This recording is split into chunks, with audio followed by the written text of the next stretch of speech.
500 yevroga yoki 7 million so'mga Matiz olish mumkinmi? Sostansiya yaxshi, ko'p yurmagan. Albatta mumkin. Faqat Germaniyada. Keling ko'ramiz.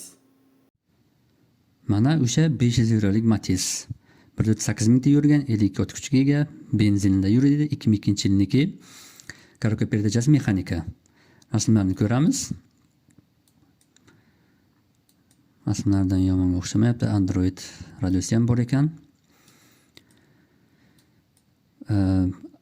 Egasini aytish bo'yicha buni svechasi almashgan, remini almashgan, yaqinda moyni almashtirgan, bir necha sensorlarni almashtirgan, mana oldin chiroqlari va orqa chiroqlarini ham yangilagan.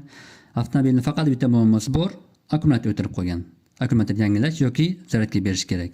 Boshqa muammosi yo'q, mashinadan yuradi degan, u yoq bu yoqda qirilgan, to'tilgan joylari bor degan. Lekin 500 yevroga tayyor Matiz.